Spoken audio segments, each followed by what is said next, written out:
Hey guys, this is Krishna from Vanguard, where we help small businesses secure their website. In this quick video, I'm going to show you one quick fix you can make today to protect your site from hackers, spams, and silent threats without any coding required. Let's jump into it. Guys, this is Krishna. Thank you for joining me in this new video. This is the second video in my series of fixes that small business can do to secure their website. In the first series, we have talked about HTTPS and SSL. In this video, what we're going to be talking about are going to be security headers.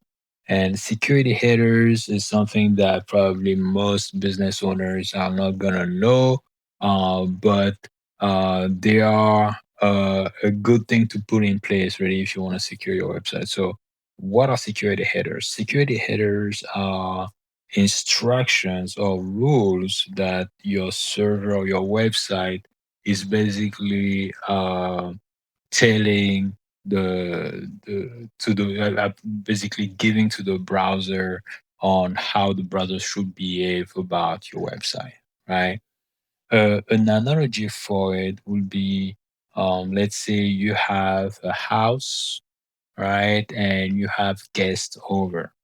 Without instructions or rules, guests can basically throw party, invite other guests, turn the couch upside down, play music at 2 a.m., go into all the different rooms of the house, something that you might not want, right? So when you put security headers in place, what happen is now you're able to instruct the guests, if I take again that analogy, to leave their shoes at the door, right?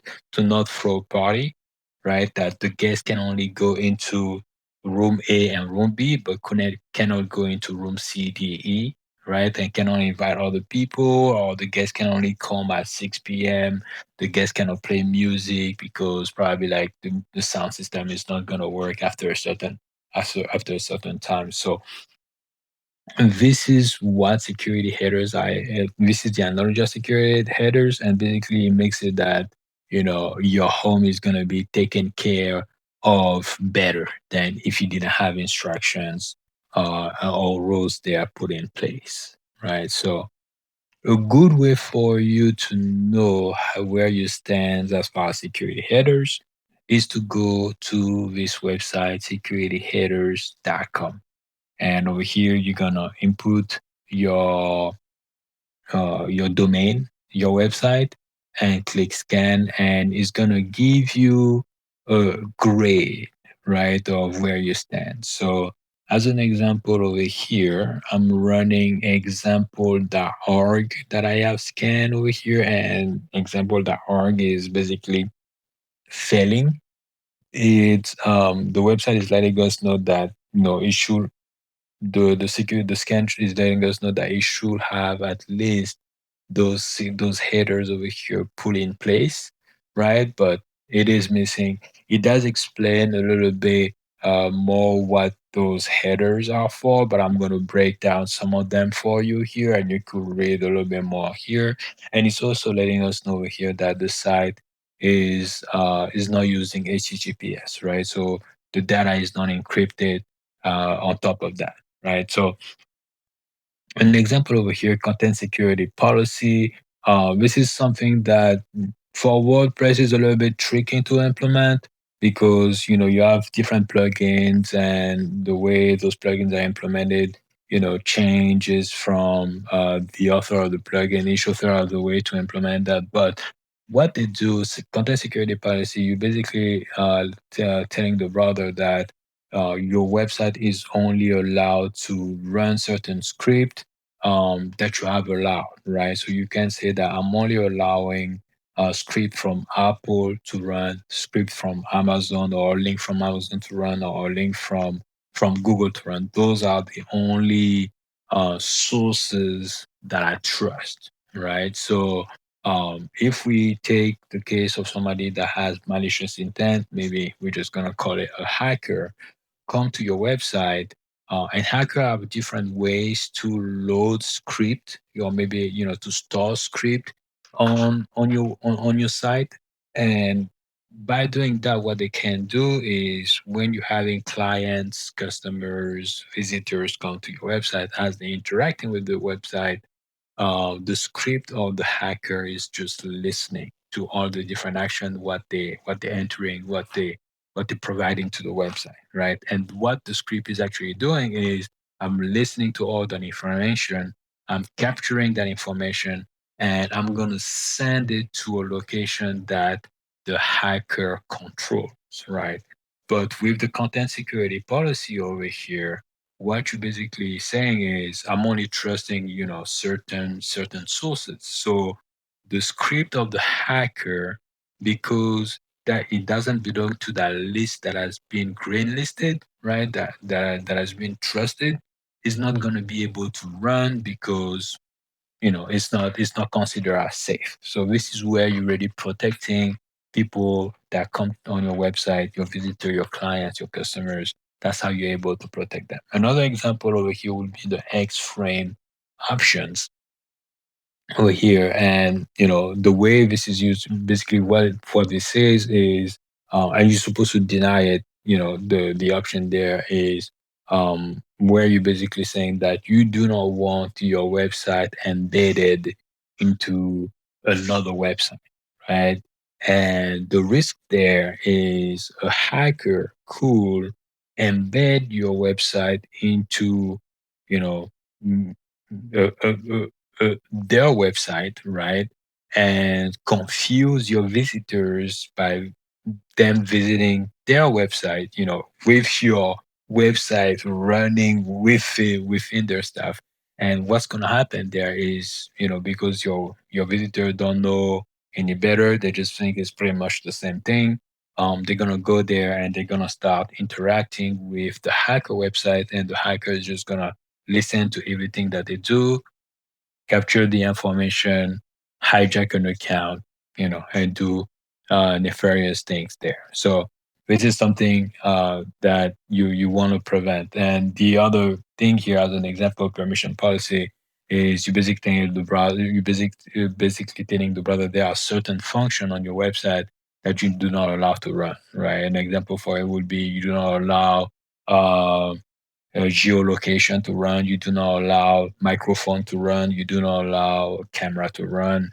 That kind of thing, right? So those are just examples that for the haters. If I go through all of them here, if we're gonna be here for a little bit more time, but I just want to give you an example of how they're helping. Right? An example over here, and I have run it on my own website over here. So I have A grade, A plus. Over here, I'm still experimenting with the content security policy. So content security policy with with WordPress, like I say, it's a little bit tricky because you have different plugins, and when they update or when you install a plugin, you have like different sources that you need to monitor. So I was monitoring that, but over here, it's letting me know that there is the unsafe inline, which is dangerous for script SRC. I should be taking that off, but again, I'm still monitoring that. But you see over here, I have the headers implemented. I have a grade implemented here, and this is basically what those security headers are able to help you.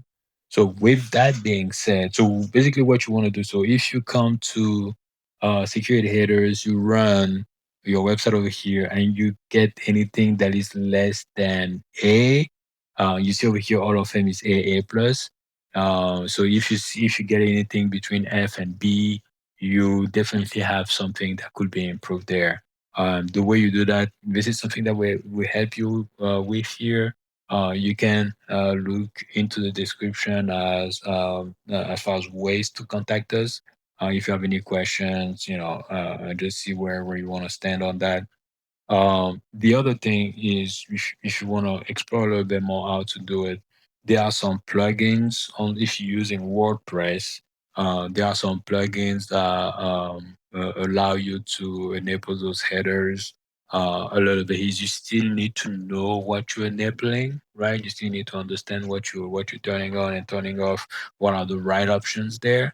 But there are some plugins that allow you to do that if you're using WordPress. Another option is to do it through Cloudflare. Cloudflare is a CDN, and CDN stand for Content Distribution Network, I believe. And basically, but I think everybody we just call it CDN. So Cloudflare is a CDN, and Cloudflare um, is acting as a proxy. So it's basically a layer on top of your website, and you could implement those headers there. The other option is to do it straight on um straight on the server, but that gets really technical at that point, right?